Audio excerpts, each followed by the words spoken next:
So you want to get the pastel film look. Well, today I'm going to show you the best way how to get this look. First, what you're going to do, add a node. You should have one already. And you're going to drag and drop a color space transform on.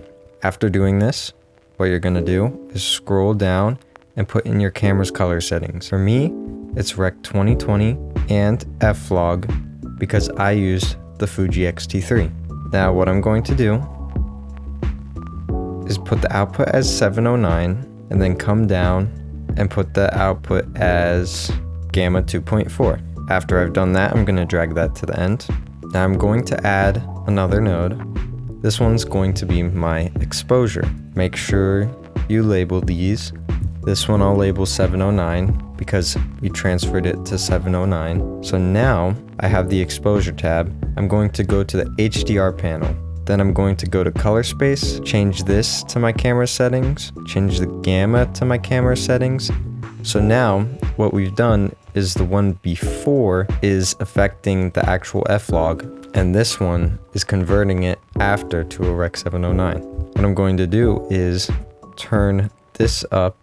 I like it at 0.65 for my footage. For yours, you might want to turn it up a little more. So this brings up the overall exposure, making it more dreamy, more airy, like the pastel look. Then for the specular highlights, you see how they're very, very hot right now. We're going to just turn that down, -1.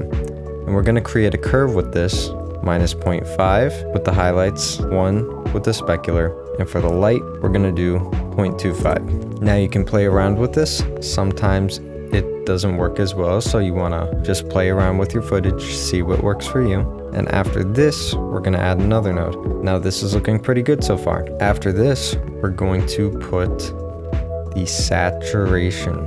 And for me, I'm going to turn that up to about 7.5. That's looking a little bit too much, so I'll try 7. So now we have this pink and airy look. So this is looking pretty good so far. It looks light, it looks airy, it looks nice.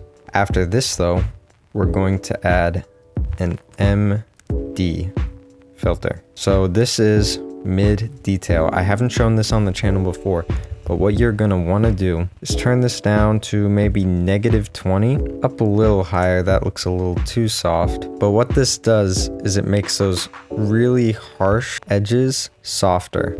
And I'll zoom in so you can see this. But you see how it's harsher? This just softens them up just a little bit. You can go really crazy with it if you want to, but then that makes it kind of look muddy. So I'm actually gonna do -12. I like to keep it a little more sharp so it looks more fresh. Now after this, I'm going to add a hue versus hue node so that I can get all these colors in the exact area I want. You can see this is a little bit blue. Usually when you have this pastel look, you want to make the blues a little more cyan. And honestly, I might actually just leave that. Okay, now we're at the hue versus saturation. So what I'm going to do here is with the pastel look, usually the reds, the blues, and the yellows, like all the main primary colors, they're more desaturated and kind of airy looking. And the colors that stand out more are the pinks, cyans, and somewhat of the greens. And so how I'm going to do that is I'm going to take these magentas and I'm going to turn them up just a little bit. Then with the cyans, I'm going to do the same. The blues, I'm going to do a little bit as well. The greens, I'm going to turn up a little bit. The reds, I'll turn up slightly, but not as much. Now you can see the yellows, turn that up just a little bit. Gonna go to the hue versus hue. I might affect these yellows a little bit because they're looking a little too yellow for my taste. And that's what we have so far. Now this is looking pretty good. I might actually turn down the yellows. Now I'm going to affect the luminance of these. So with reds, you're gonna want it light and airy, so we're gonna turn up the reds. Very, very light. Magentas, also turn those up. Almost every color we're going to turn up just a bit. The blues we're going to keep around the same. Greens we're going to turn up. The yellows we're also going to turn up. So we're making more of those warmer colors pop whereas the cooler colors are kind of staying more subtle, even though we're keeping the cyans a little bit high and the greens a little bit higher, but not too high. And that works so far. The last thing we're gonna do is add a glow node, G-L-O-W. And what we're gonna do, just drag this on.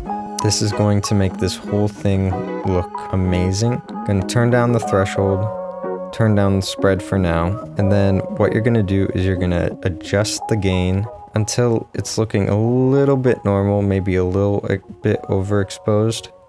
So keep it low, then turn it up until this starts to get around where you want it. Usually I like it at 0.25 or 0.3. I'm gonna go 0.3 here because it's a little lighter. Then you're gonna turn up your threshold a little bit until you like it. I like it at 0.05 right now. Then I'm gonna turn this to 0.5, see how that looks. Turn it to 1, see how that looks. 1.3, see how that looks. And you can see it gives it this airy looking feel, this kind of pastel look. It looks very beautiful. This is a little more crunchy. It has a little bit more leeway and like contrast between the two areas. So really you just have to pick which one you like best. I'm gonna go 1.3, I think. That is looking good. If anything, the highlights are kind of looking a little bit muddy this way, so I might actually turn this down. 0.5, 0.7. 0.7's looking good. 0.1's looking good.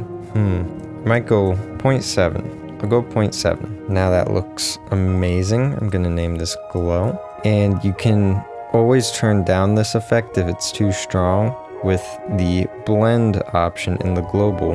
So I'm gonna see what it looks like. I might keep this at 0.75. So I'll keep it on the higher side, but I will still have it there. And there we go. That is looking very beautiful. And I'm going to, for the output banking, you can do a square look to make it look older. I'll reset that. And another thing, if you want to make this a little bit more looking like a pastel color palette, you can go to the vector scope, see what it looks like, and you can adjust this, your printer lights. You can do this before the exposure node if you need, but you can always turn that down, turn that more pink. You can turn it more green if you want to. So it can go more green, put that as more red, and that makes it more warm pastel. And you can turn the magenta down and the cyan down, and that will make it a more cool pastel. So those are the two different types of pastels. Warmish color, or you can do a coolish pastel look. And that really depends on how you want it to look. And usually you would do this before the exposure node. So I'll show you that right now. So to make it different color pastels, turn this down to maybe 24 and this down 24. And you can see it's still pastel, but it kind of looks cooler. Now, if we want a warmer pastel, we'll turn that up to 26. And that already looks like a warm pastel, but you can also turn this up to 26 and it'll create a warmer pastel. You can just play around with these colors and see what works best for you. And that is how you get the pastel look. Please like and subscribe. Really helps out the channel. Thanks for watching. Have a great day.